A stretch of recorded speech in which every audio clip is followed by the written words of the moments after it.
Oh, yeah, we're back, folks. You know what time it is. It's Saturday. It's a beautiful Saturday. Refreshed and replenished. 80-game slate. Mike Randle, Chief Content Officer here at FTN. Follow me on X at Randle Rand. And the gentleman to my right, if you're looking at the screen, is the same gentleman who grew up with me in this picture. That's right, Gus Kearns, Screen the Screener podcast on X at CKearns12. One of the best basketball minds I have ever met in my entire life, which is aging quickly. A lot of years here on the planet. Gus, thanks for joining us today. How you doing, buddy? Listen, your listeners and followers could have been anywhere else in the dial, but they chose to be here with us. Honored for that. Thank you. It's wonderful. Guys, again, we are pushing. I think I'm making headway with the Fever Tree sponsorship. I will hopefully have something to announce. Very excited about that shortly. Guys, we are going to go through the games here.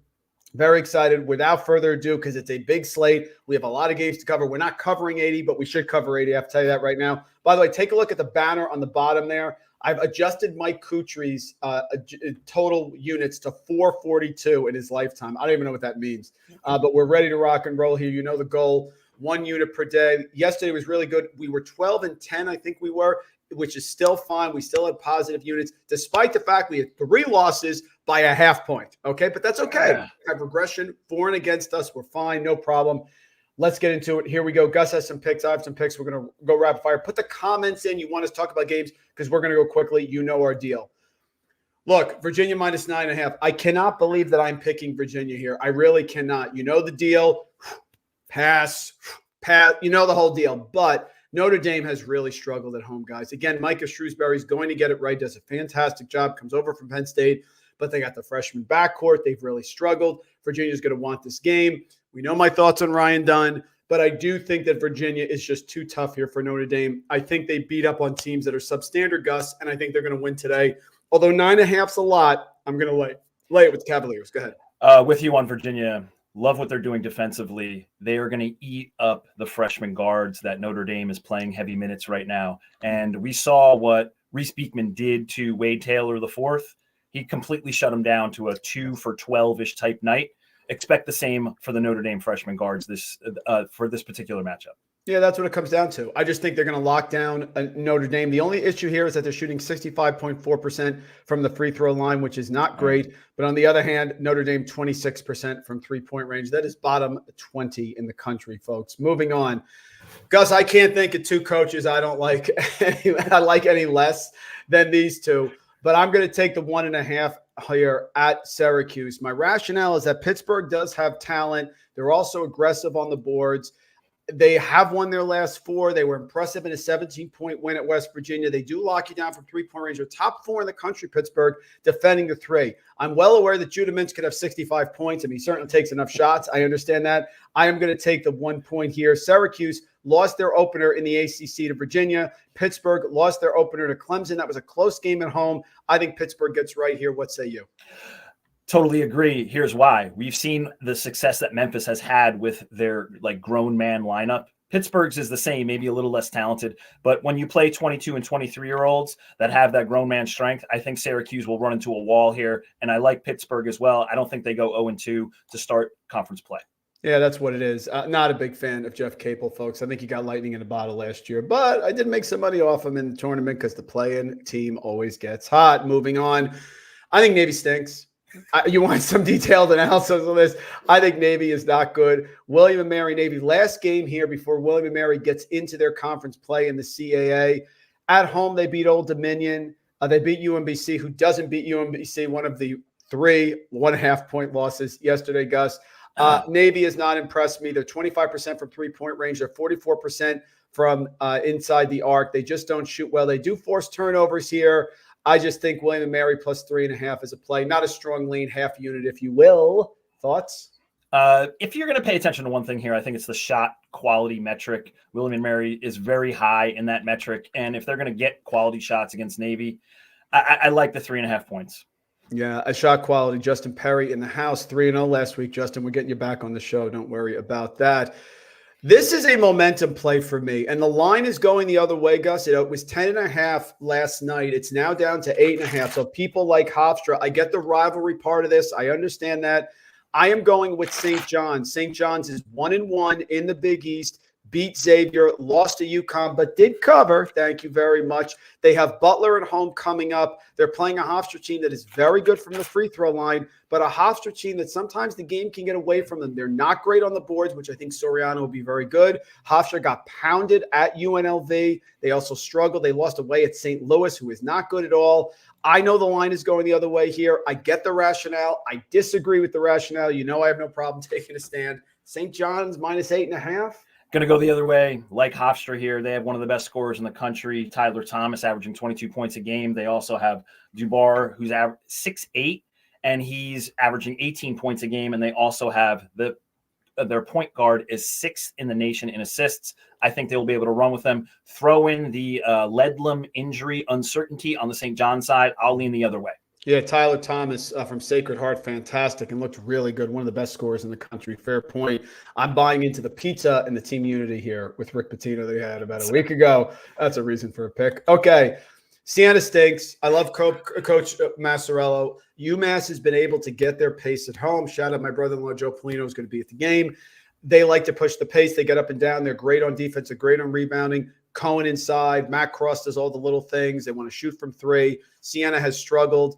I'm waiting for them to get it right. They have not get it right. They have not gotten it right this year. I think Siena can hang with them. They're going to battle. They're going to be strong. But Siena 360th here in Ken Palm, one of the worst teams in the country, 55% from the free throw line. UMass ready to rock and roll. In fact, I've been impressed with UMass. Win over Portland, win over Old Dominion, blew it against Georgia Tech, but they have won, Gus, 5 of their last 6. They're 8-3. Duquesne coming up at home on Wednesday. Can they cover this line? Absolutely. This might be a 30-point win for UMass. Yeah, with you here. Moving on. You know, here's my issue with Florida, which has always concerned me. My issue with Florida is that they don't cover massive spreads. That's always my concern. Now, Quinnipiac coming in, this is a sleepy spot, I think, for Florida. That is my issue. Florida coming up now has not played a game in the SEC. They have, I don't know, Gus, someone named Kentucky next Saturday on January 6th. They're certainly going to be fired up for that. They have played Richmond. East Carolina was a semi-home. They won by 5. They only shoot 66% from the free throw line. The only time I've really gotten Florida wrong was Florida State when they were absolutely on fire. I think this is a sleepy spot. Tom Pecora is back. He's done a good job with Quinnipiac. They battle. They make their free throws. They're good on the defensive boards. Everything you think a good, well-coached team would be. Right. A lot of points. I'm grabbing it here. I don't care if it's in the swamp. What say you? Too many points, and I think you're right. This is the classic look-ahead game, isn't it?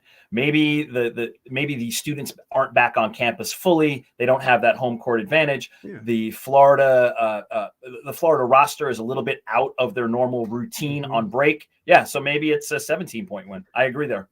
And listen, I'm a fan of Todd Golden. Okay, but Todd, you got to get it going here at some point here. Like, you know, I know you want your guys, and we're going to foul up 2. I get the whole thing, Todd. But I want to start seeing some dominance. They got back and beat Michigan, which I think was more about Michigan, McNeese State last night. I think it was more about Michigan than it was Florida. So a lot of points I'm taking it. Gus, I'm going to give you the lead on this one because our good friend Dr. Tony in the house is actually offended by the fact that his Columbia Lions were being given this many points. The funny part is when we texted about this last night, his reaction when I said I'm picking Columbia plus 6.5 at the time, now it's 7.5, was, I don't know if Columbia can win by 7.5. No, they're getting points. Let's not go crazy here, Dr. Tony. Columbia plus 7.5, taking about a 5-minute ride to Fordham. I like the Lions. They've been impressive. And you know my thoughts on Keith Ergo. Go ahead, Gus. So I think this is another situation where we're undervaluing the Ivy. Columbia has played decently, but the thing to pay attention to here, I think, is Geronimo Rubio de la Rosa. Columbia's leading scorer. He will put up some numbers, and I think they will make enough free throws. They shoot at 80% as a team. They keep their turnovers low. And keep an eye on this. Columbia is really bothersome in the passing lanes. They average almost 10 steals a game. I think that's going to play into this result as well. And and if 7.5 is the number, okay. I think it's a lot of points. I don't think Ergo covers it. Columbia is going to be up for this game. They're going to be ready to go and been very impressive. One of the teams that the market is not giving enough credit to is Columbia, who has stayed very competitive. They have covered lines at home. No one knows about the Columbia Lions. I think they keep this game close. App State had a major stumble the other day in their law. They played poorly. Appalachian State, they were on fire. They beat Auburn at home. They come out against Asheville, and Asheville at home absolutely lights them up from three, Gus. 14 of 25 from three, including 10 of 12 from Josh Banks. If that doesn't happen, they don't lose that game. This team is angry. This is their opener in the Sun Belt Conference against Louisiana Monroe. Louisiana Monroe was one of the lowest. I think they may have been the preseason poll worst team. This is an App State team that thinks they can challenge James Madison. I don't know if they can, but they think they can. They're going to get right here. I think this is a 20-point win. I love Dustin Kearns. Love everything about him. They're ticked off. No one's shooting 10 to 12 from a Louisiana Monroe. Give me App State and a bounce back at home. You think they're going to close out with purpose on shooters this game? Yeah. I think high hands is definitely going to be the motto for App State. And yes, I think they're going to want to come out strong inside the Sun Belt with James Madison's furious start, and they want to be able to keep pace at least until that head-to-head matchup. Yeah, and no shame losing to Asheville, who's been scalding hot. No. They did lose a comeback to UAB on Friday last night, but they covered, Gus. And on this show, that's all that matters. Moving on. How on earth is Liberty going to cover? Here's my Liberty with the passing, okay? We don't have the ability to get into gaps on people. We just pass around, and when Florida Atlantic gets up big on them, see you later. Alabama's going to get up big in this game. I don't see how Liberty comes back. I love Liberty. You know that. I love what Richie McKay does. Alabama, 3 straight losses. Purdue, Creighton, Arizona, all tough games. Eastern Kentucky hung 111 on the Colonels on Eastern Kentucky. There's no look ahead to Vandy, okay, for the SEC opener. Nate Oates is going to have his team ready. This is a semi-home game. It's in Birmingham, Alabama. I don't care. Liberty, you are what you are. You're not making free throws at 66%. Your three-point shooting has been better, but Gus, Liberty has to generate 38%. That is top 25 in the country. Their points must come from three-point range. Right. They're going to have to scald the Nets here against Alabama. They missed 3 or 4 in a row. Bama's going to hang 10 points on them, and this game is over. I'm laying the points here with Alabama against Liberty. I'll go the other way. Wow. I love Liberty in this game. I think people do. It was at 10. It's down to 9. So people like it. Go ahead.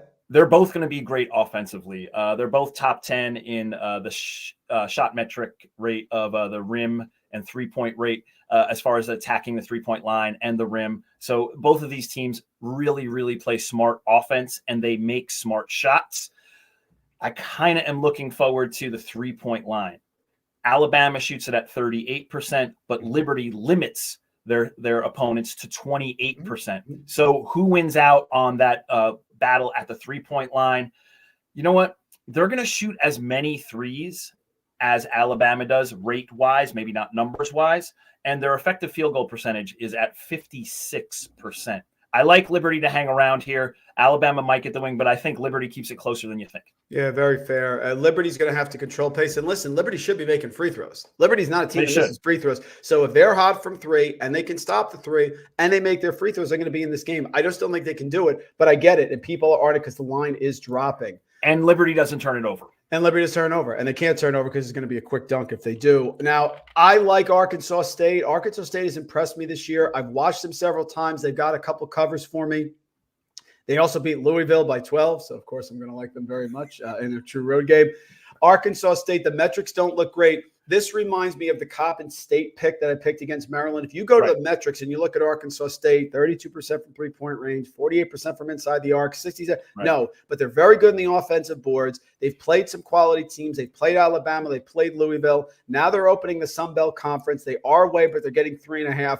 I don't think Georgia State is anything fantastic. Georgia State, one of the worst teams at defending inside the arc. They don't force turnovers. They're not good at three-point shooting. They're not good they're not good at anything. So to me, this is a coin flip game. I'm going to take the 1.5 with Arkansas State just because they've impressed me against bigger opponents. Agreed there. Don't have much of a thought on this. If I was going to lean one way, I would lean Arkansas State as well. I know you're going to be against me on this one because you're a big Dayton guy. And I wanted to be a big Dayton guy, but I have struggled with them without the injury, losing the point guard here. Longwood good inside the arc, good at forcing turnovers, great on the boards with Griff Aldrich. And I love teams that are great on the boards, because if Dayton doesn't shoot well, which, guys, Dayton certainly can shoot well. They're the second best three-point shooting team in the entire nation at 41.8%. But if I get a little regression here, Dayton, of course, before they start A-10 play, they got Davidson, UMass, Duquesne coming up. God, I finally got a Duquesne pick right, by the way. It's a miracle. Before all that stuff comes up, this could be a sleepy spot, but they sure as heck have looked impressive. They destroyed Oakland. They destroyed Cincinnati. Scott Cross, they covered. They didn't cover by a half point, thank God. You're going to like Dayton. Tell me why. I just think Longwood's going to be able to keep this game mucky, but I do recognize that if Dayton's hot from three and this is 25-3, this game is over. Agree. I think the first thing to look at is the under in this game. Both teams like to play at a glacial pace. Dayton is one of the slowest teams in the country via Ken Pom. The one thing you mentioned, the injury has kind of been a rallying point for this Dayton team. Bennett has 7 turnovers in his last 7 games. He's taking great care of the ball. They shoot it great from 3, as you mentioned. And let's say their shots from 3 are not falling. They could just throw it into their all-world forward, Deron Holmes II, and he'll put up 20. So and they play efficiently. They are top 20 in the nation for effective field goal percentage. And I think that the offensive efficiency from Dayton will pull away second half, and they'll get to where they need to be, which is going to be 13, 14, 15 points. Fantastic. I get it. I totally get it. It's a pivot point.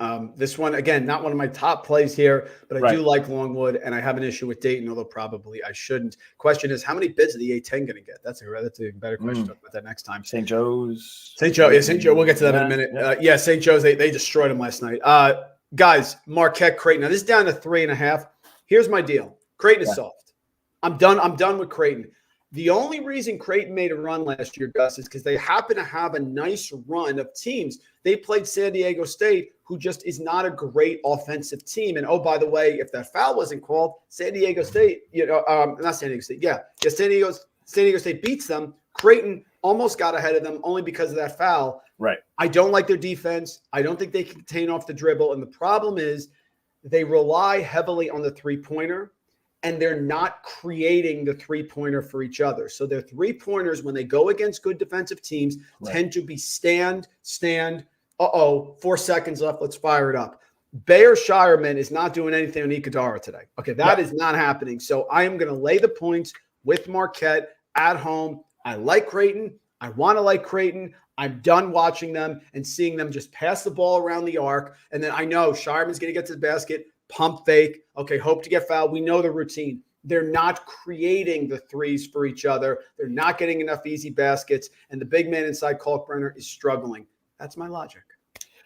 If you want to argue the other way, here's where Creighton might have the advantage. They have the biggest disparity of three-point shots in the nation. And what I mean by that is they take so many and they limit their opponents to so few. Mm-hmm. They do shoot it at an unbelievable rate. And so I think if you pay attention to one thing in this game, do they limit Marquette to at the three-point line, and do they feast at the three-point line themselves? That might be one of the pivot points or one of the things to pay attention to here for this game if you're leaning Creighton. But I like Marquette too. Yeah, and listen, you lose at home after having a lead to Villanova without Justin Moore. That says all I need to know there. And not Villanova's not been great this year, of course. Guys, I'm going to this one was automatic. Yeah, I'm going to keep fading Loyola Chicago, and I'm going to tell you why. If you look at college basketball teams against the spread this year, you go all the way down to the bottom. Okay, the worst teams at covering the spread in college basketball this year, we got Pacific, we got Georgia Southern, and you don't have to go too high to see the good 3-8 Loyola Chicago. My problem with Loyola Chicago, for anyone who just joined the show and is wondering what is my issue with Loyola Chicago, they are a team that was built on making threes, on making free throws, on not turning it over, on being fundamentally sound. 34% from three-point range, 69% from the free throw line, allowing 36.7% to their opponents from three-point range. Terrible on the boards. Don't force turnovers. What are we looking at here? Got some inside info. Drew Valentine, the whole thing going on there, some stuff. I am taking a Central Michigan team I think it's too many points. Last time you people laughed at me about this was New Orleans. And we almost got to the window on a 17-point underdog money line because we had a 3 at the buzzer to win that game. I like Central Michigan here, Gus. Metrics aren't great, but teams are shooting 80% from the free throw line against Central Michigan. That's second best of any team in terms of the free throw line. Could be some regression as well. Yeah. This is Central Michigan team that did win at South Florida. Not saying that that's a huge win, but they're decent. They battled Ohio State for a half. I'll take the points against Loyola Chicago. By the way, Gus, this is dropping to 14.5. Late movement is good movement? I don't know. We're going to trust the insider info that you hold. Ridiculous. Loyola Chicago. Go ahead. Bring it to me, Loyola Chicago. Let me see Drew Valentine do it to me again here. Living off a reputation of 5 years ago while Porter Moser is running offense down at Oklahoma. Thank you very much. Delaware is tough at home. Delaware is not easy at home. Martin Inglesby, they do a good job. But you know if you're going to come on this show that we love the Ivy. Princeton has been super impressive this year. Top 10 inside the arc. Don't turn the ball over. You know they're making their free throws. Team shooting 79%. That's right behind Central Michigan from the free throw line. Only game they lost away was St. Joe's. No shame in that. Big win at Monmouth, away by 25. Not easy. Hofstra away by 7. Gus likes Hofstra today. They beat Rutgers on a neutral. This team is tough. Delaware is tough at home, but I am going to go with Princeton laying the 4.5. Gus, if it gets to the 5.5, which I don't like laying 5.5, it's a weird number. That's why I'm staying away from St. Mary's, Delaware State today. I just don't like that number. I don't know where I'd go, but I'm laying 4.5. What are you doing with the Tigers? Exact same thing. This is another classic example of the Ivy being undervalued here. The Tigers have the 9th best 2-point percentage. You might think like Princeton, they're gonna backdoor cut you and shoot threes. No, they're gonna be really efficient in 2-point. They are shooting at almost 60% on 2-pointers. And by the way, can they shoot the 3? Yes, of course. I really like Princeton here. I think that another thing to pay attention to is the creators that they have. They have Pierce, who's a creator. Lee is an underrated creator. So they're just not, like you mentioned, the look and stand. Princeton is not look and stand. They're constant in motion, and they're constantly trying to attack mismatches. I really like what they're doing offensively, and you know they're going to be stout defensively. So I love Princeton here. I think they're extremely undervalued. Tobin Anderson on the road as a favorite. No, thank you. Now, look, there's no Mac in this game. He has mononucleosis, the star freshman point guard for Harvard, and Harvard has struggled. However, Iona is 67% from the free throw line. I never like backing a favorite on the road that's poor from the free throw line. The Osborne Shima effect is the most overrated thing I've ever seen. He is not that big of an issue. I trust Tommy Amaker here to get it right. Yes, they barely beat Army at home, didn't cover. Yes, they barely beat Holy Cross, but he's adjusting now. He's adjusting to life without Mac. He had 9 days to prepare. They're home. They also are shooting almost 40% from three-point range, Harvard. Right. I'll take them as a slight home dog here against Iona. Absolutely. I'll totally agree with you here. The name to pay attention to here is Chisom Okpara. Yeah. 6'8" sophomore, averaging 18 points a game, had a career high his last game out. He's making up for what Mac is missing, the dynamic freshman. So, and Harvard's 4-5-0 at home. It's a small gym. It's one of the most historic venues in our sport, but they're really tough in there. And if the number is this small, yes, I like Harvard here. Ooh. Full disclosure, Gus is a JMU alum, okay? I love JMU. JMU could play the Celtics, and I would take the points. My problem is JMU can get a little sloppy with the ball. When they realize that they have the game in hand, it becomes an and one mixtape. We need hot sauce out there, okay? Didn't cover against Morgan State away, even though they were up by like 18 at halftime. But this is the start of Sun Belt play. The Dukes are 12-0. They have the nation's longest active winning streak. They are uber talented. They can score it. They force turnovers. They get in transition. Texas State under Terrence Johnson, down screen. We're going to slow it down. I get that. Well, you're shooting 61% from the free throw line, Terrence. You're shooting 26% from three-point range. Yes, you were good on locking down three-pointers, but it's only 11.5. Gus, Texas State may keep this game close and slow it down. I just think JMU on the opener in the Sun Belt Conference is going to cover this line. Listen, they went into this conference to get more exposure and also to get a higher profile. They are not going to, sleepwalk through their first appearance in a Sun Belt rankings or a scoreboard. So I love the Dukes here, and Terrence Edwards is playing some miraculous basketball. He is your hot sauce N1 mixtape guy that you're going to pay attention to for James Madison. And I think the second half is where we find the number that we need to find here. So if you're looking for Texas State to keep it close first half, that might be something to pay attention to. But James Madison will definitely, and they're so deep. Mm-hmm. Everybody that comes off the bench for James Madison is going to be a factor, whether it's offensively or defensively. So I like them in the second half to kind of pull away and get to the number that we need. Yeah, I went back and forth in this, but my rationale is, okay, so I'm going to take Texas State on the road in the Sun Belt opener for James Madison. Right. They can't make free throws. They turn the ball over at an exceptionally high rate, and they can't make three-pointers. Just doesn't sound like a great recipe to come Nope. the line. Gus and I love Indiana State. And listen, I love Michigan State. I had them at a Final Four, and I still believe in them. This is frisky, but I am taking Indiana State +9. I think this is a statement game. They are a superior offense. Now, it's not a super high line, so I wish it was like 11 or 12, but Indiana State should be ready to go here. This is a big brother game. They want to prove themselves. Josh Schertz, fantastic jobs. They got 10-game winning streak here. Only lost this year for Indiana State. They're 11-1. Was at Alabama, where they actually scored 80, but they gave up 102. That's the problem.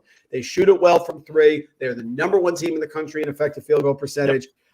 I had this game circled, but Michigan State is hot, Gus. So this could be one where it's close for a while and we lose the cover late, but I'm willing to take the chance here with the Sycamores +9. Now, here's what I'm going to say to the Michigan State fans. The metrically the profile for Indiana State is very similar to Baylor. Mm-hmm. They shoot it well from three. You mentioned the massive effective field goal percentage, and so that matches up to Baylor, and they just blew out Baylor.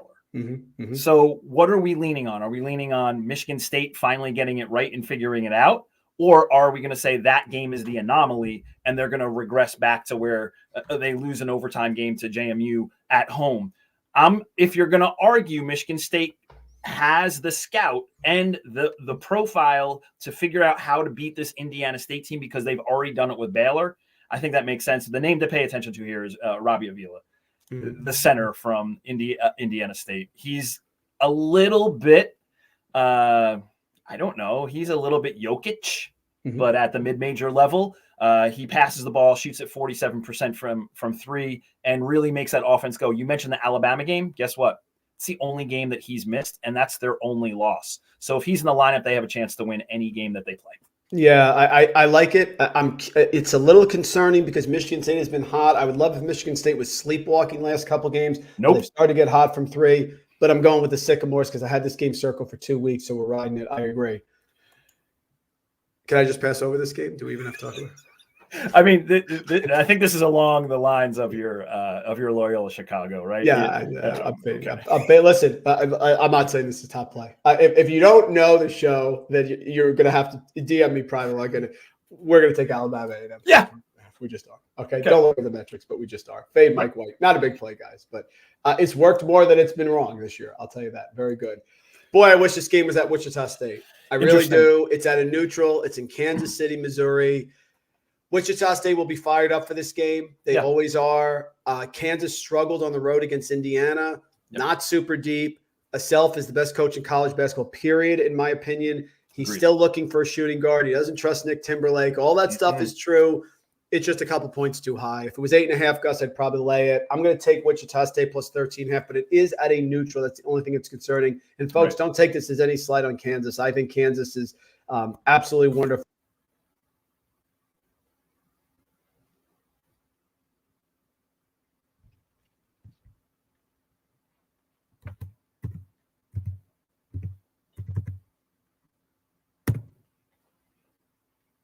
I think that I'll go the other way with Kansas. I really think that Kansas, you mentioned the lack of belief in the shooting guard. I do agree that they lack shooting. But if you're going to have an All-America McCullough on the wing that can put up a triple-double at any time, you're also going to have the most coveted transfer in Hunter Dickinson. They're going to play efficiently. It's not like the Jayhawks and Self are going to be scared by Wichita. This is not the Wichita from old. But what I will say is I think that Kansas gets to the spot. You mentioned like the Indiana experience. That was like a huge opportunity for Indiana to kind of show that they belong. Yeah. They almost got there. So I think that Kansas maybe reverts back to where they should be, and that might be a 15-point win. Yeah, they're good. Wichita State good at defending the three also. Top 50 in the country defending the three. So I'll grab the points there, no problem. Moving on. Cornell -4.5 versus Colgate. Gus, you take this one here. We like Colgate, but we love Cornell. I've loved Cornell every time I watch them. They shoot three. They run good offense. They can attack the basket. And at home, I think they're going to be very live. 4.5 is not enough for me. What say you? Totally agree. I love Keegan Records from Colgate. He is one of the, better mid-major big men in our game. Love paying attention to him and how he plays the game. But again, this goes back to what we talked about earlier on the program. Ivy, undervalued. And I believe that Cornell is going to be one of those teams that's going to challenge for that Final Four in the Ivy play-in tournament at the end of the season, along with Harvard, along with Princeton, along with our Columbia Lions. And Penn, who might be, and Yale. So we have like a good team is going to be left out of that Final Four in the Ivy. Cornell might be that team, but today I love Cornell in the spot. Yeah, Cornell at home, one of the underrated teams. A lot of teams that the market is not giving enough respect to. Absolutely. Guys, Tennessee Tech lost their first game to Little Rock. Very close game at home in the Ohio Valley Conference. John Pelfrey does a good job. They are now playing Tennessee Martin. Of course, that's a rivalry game. Tennessee Martin going on the road. This is their second straight game after beating Tennessee State. They don't force a lot of turnovers. They don't defend inside the arc. To me, it's a coin flip game. I'm taking Tennessee Tech plus 3.5. This is one of these games. It's a coin flip game. I'm going to take 3.5 points at home. Don't have much on this game, but I'm going to trust your judgment, Mike Randle. Yeah, perfect. Moving on. Guys, are we laying 7.5 at DePaul? I mean, you look at me in the camera. We're laying 7.5 points with the it's Chicago State. It's a rivalry game. I think Rothstein reported here, Gus, that Murphy is expected to play and he is expected to be back. I'm just checking that up right now. That Caleb Murphy is supposed to be back, which of course would be a big deal. Murphy was able to pump in 13, 8, 14 points, so he's an integral part. I am not laying the points here with Chicago State, who is going to be all sorts of fired up for this game. Chicago State won away at Valpo. Yep. Chicago State has played Wisconsin. They played tough teams. They battled at Loyola Chicago and covered. Thank you very much for that. So Chicago State plays everyone here. They're great at defending the three, and they're very active. They'll travel. They'll turn the ball over just on a post move, but they do force a lot of turnovers here. I'm not laying 7.5 points. I kind of can't do that either. Yeah. As much as the Big East is a grind and we're Big East fans at heart, I still cannot buy in with DePaul. They don't have the necessarily high level talent. Maybe Chicago State's wing Cardette, he puts up some numbers here. I kind of like that play. Yeah, I don't think that DePaul should be favored by that much. That's what it is. That's what it comes down to. Yeah. I mean, this play would have been different a week ago. I was impressed with UCLA. They had a nice comeback against Oregon State. They were struggling. They were down at the half. I don't know what Mick Cronin said, but in that next 10-minute segment, they outscored them 23-12. They started getting hot from three-point range. I think they turned a corner. This is a momentum play. You're going to give me 7.5 at Oregon without the big guy with Oregon's limitations. I'm taking it. Give me Mick plus 7.5. He's not going to want to lose this game. UCLA has struggled. They lost 4 games in a row to Nova, Ohio State, Cal State, Northridge, God-awful, and Maryland. Now they beat Oregon State, but they're 1-0 here in the Pac-12. So Mick gets this one. He comes home from Stanford and Cal. They can be 4-0. You're going to get a very live UCLA Bruin effort tonight at Oregon. Agreed. I think they are not going to get caught in the look-ahead game, and they are using conference play as hitting that restart button. You mentioned the shortcomings that they've had in the non-conference. Coaches, great coaches, Mick Cronin being one of those, always have a selling point of, hey, now that we're in conference play, we can kind of restart and redefine our season. Let's start doing that now. If you're going to go the Oregon side, they don't have the big man inside, but that plays right into how Oregon likes to play with a bunch of versatile ball handlers around on the perimeter. But do they have enough talent? I'm not sure here. I would stay away from this game personally. But yeah, maybe the reset button is where UCLA finds an edge. Never underestimate the ability for Mick Cronin to muck things up here. And 4 on the road. My wife walks by the show once in a while, and last year she's like, do we have some action on this Florida Atlantic team that you've been talking about all year long? And we did. We didn't have it early enough, but we did. Right. So this year she's walked by the room and she goes, so you like this Wilmington team? Then they beat Kentucky. Is there a future or something? UNC Wilmington's going to be ready to go for this game. And listen, I have bashed Muss years ago. I love Muss. He does a great job. I have come full circle on that. All that matters is that they're buying what he's selling, and that is the case. However, Arkansas can struggle from the arc and from making shots. That's their issue. They're also not turning people over a ton. They're not super deep.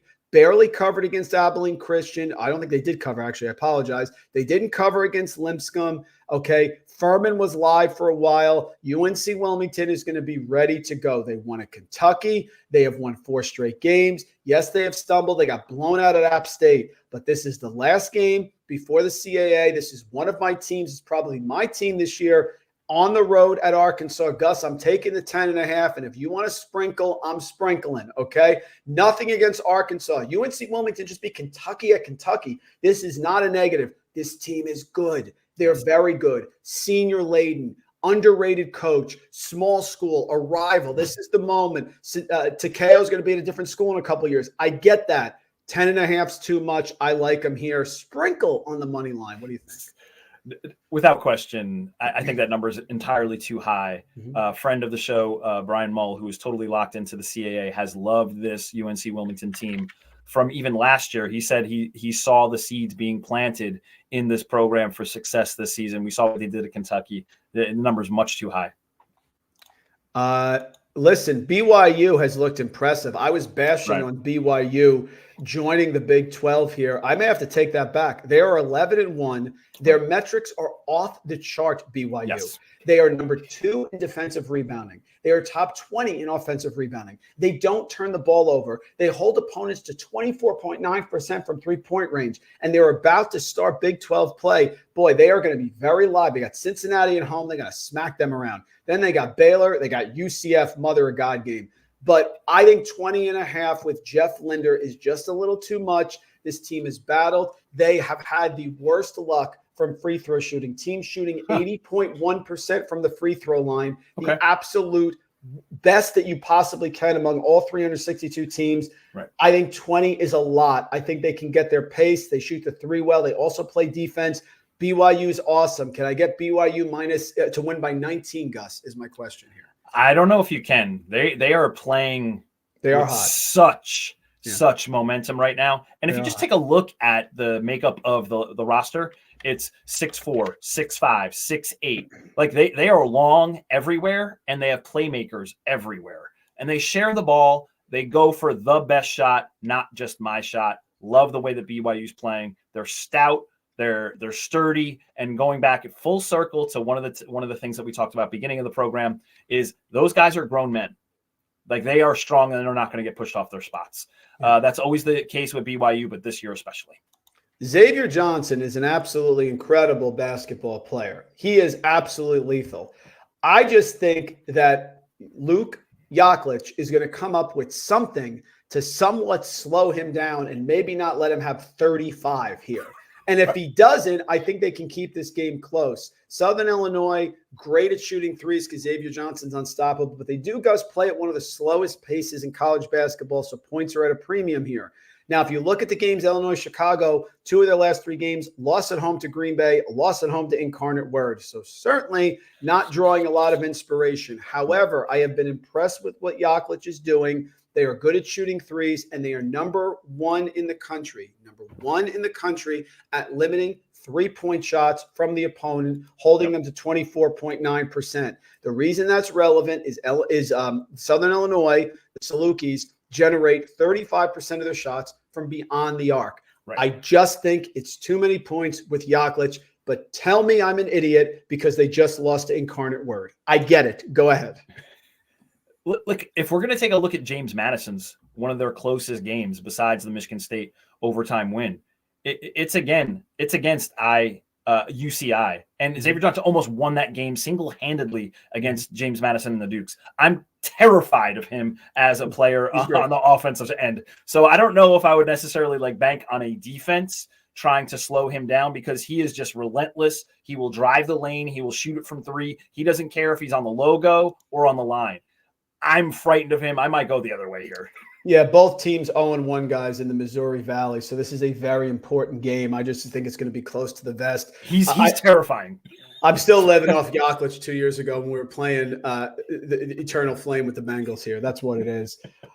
This game's in Cleveland. Cleveland rocks. I do not like West Virginia. I don't like them without Jesse Edwards also. I understand Kirk Crease is back. Whoa, okay. I don't really care. Raekwon Battle also back. I like Ohio State here. We looked it up prior. Yeah. Thornton is going to play. He's ready to go. Bruce Thornton for Ohio State. I like Ohio State minus 9.5 on a neutral. Gus, on a neutral, I tend to take the better team because I think the better team wins out. I think they're the better team here. Ohio State has Rutgers coming up. West Virginia has Houston away. Maybe a look ahead. Give me the Buckeyes here against no Jesse Edwards, because they need Jesse Edwards to really formulate their entire team. They are not home here. The game is in Cleveland. Ohio State is one of the most undervalued teams as far as one of your major Power 6 teams. Really like them here. Really like them overall. I think their guard play and their perimeter play is a bit underrated. So, yeah, I'm kind of with you here. Boy, Grand Canyon has been impressive this year. I got to give it to them. Grand Canyon, Bryce Drew doing a wonderful job. 8-game winning streak. Only loss was on a semi-home to South Carolina. They are great on the offensive boards, Grand Canyon. They're fantastic at home with the Antelopes. You know about their home court advantage. If you've not seen Grand Canyon's home court advantage, just Google it, and you will love it. They are 11-1. Yes, this is their 2-0 here in the WAC Grand Canyon, so they are away at Southern Utah coming up. Louisiana Tech, on the other hand, is coming off 2 straight losses to St. Louis and an overtime loss at Seattle. Gus, what does that mean to me? It's a 3rd straight road game here for Louisiana Tech. It's a team that is not great from the free throw line. It is a team that is not great from inside the arc. It is from a team that does not force a lot of turnovers. At Grand Canyon, they're bouncing up and down. They're going nuts. Give me Grand Canyon to win by double digits. Another thing to pay attention to for Grand Canyon is they just got Blackshear Jr. back, their lead guard. He had been injured prior to the at the beginning of the season, and Grant Foster, their 6'7" wing, is playing at an all-world level, averaging 21 points a game. So they have their full complement of players now, and it's almost scary that they're going to get their all-league lead guard back after this start. I really like what Grand Canyon's doing, and he had 20 his last game out.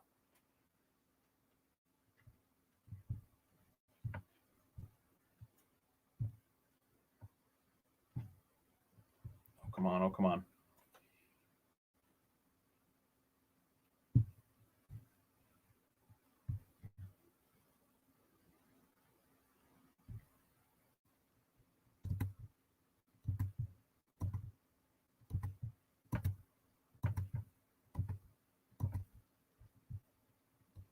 Oh, there we are. We're back, folks. We're back. Sorry, had a little bit of technical difficulties, but we're rock and roll. Okay, here we go. Yes, next game, Gus, we'll go to here. New Mexico State minus 1.5 against Cal Baptist. Now, my argument for this one, New Mexico State, it's a Bayesian process. We have to have a Bayesian process when we're talking about this team. New Mexico State, I hated them early on because of everything that happened at the end last year with Jason Hooten. Things have gotten a lot better. They are competitive. They were competitive against New Mexico. They lost at home. They were competitive at Stephen F. Austin. They lost away. They were competitive against Tulsa. The team is battling. They're getting better. They're improving. Now they're home here against Cal Baptist. Cal Baptist doesn't make free throws. Cal Baptist allows teams to shoot 37% from three-point range. Cal Baptist is just okay. I kind of like New Mexico State here minus 1.5. Teron Armstrong is not walking through that door. So, yes, let's ride with New Mexico State. Yeah, they've played well. You have to play well. Couple games left here, guys, and then we'll go. Make sure you put your comments in. You got some questions. Chattanooga, you know the deal with Dan Earl. They shoot threes at a ridiculous rate. No one shoots more threes in Chattanooga. I'll tell you what this means. This means they don't rebound. This means they get pushed around. This means they have to have great three-point shooting to cover. They're not doing any of those things against Auburn. Auburn is legit. They're going to be physical. I'm taking Auburn laying 20.5 against Chattanooga. I have faded Chattanooga all year long, and this has really helped me. It's gone very well. Continue it here, and we have to pay attention to Aiden Holloway. I think he's one of the most dynamic lead guards, freshman-wise, that we've seen, and perfect for Auburn's system. Yep, last game here, folks. I just don't think USC is covering 9 here. Oregon State was very live. They played well. This is now the 2nd straight road game that you have here in a row for USC. Pac-12 is very up and down. Oregon State at home has played well. They had that game against UCLA. We lost that cover by a half point. They were getting 6.5. But prior to that, they had reeled off 5 straight wins. I think they bounced back here. Well coached with Wayne Tinkle. Don't trust USC, who has lost 4 of their last 5. Lost to Oregon, lost to Gonzaga, lost to Long Beach State. At home, overtime, awful. Lost to Auburn. I get it. Beat Alabama State by 20, but they were up big and they coasted. I think it's too many points here. They need this game because USC is 0-1 in the Pac-12, but so is Oregon State. I think it's a close game. I'm going back to Oregon State, even though I lost by a half point against UCLA. There seems to be a lot of traffic off the court that's creating on the court troubles for USC with Ronnie James coming back, having the number 1 recruit in Isaiah Collier. I'm not sure that it seems too busy. How's that? It's a little too busy for USC. All right. We got a question here. I'm going to put it in. Ben is in the house. Ben, first game, you want your thoughts on FSU. So he's asking us FSU against Lipscomb. Now, here's the deal. FSU, I stayed away from this one because Lipscomb comes from Tennessee. They're going to push the pace. They're going to get up and down the floor. Florida State, to me, Gus, is a team that you take when they're an underdog against a good team. They covered away at North Carolina. I don't like taking Florida State as a favorite. They are a home favorite here. They don't shoot well from the free throw line. Their metrics aren't great. Lipscomb is always dangerous. They have good offense under Lenny Acuff. I don't like this game at all. It is Florida State minus.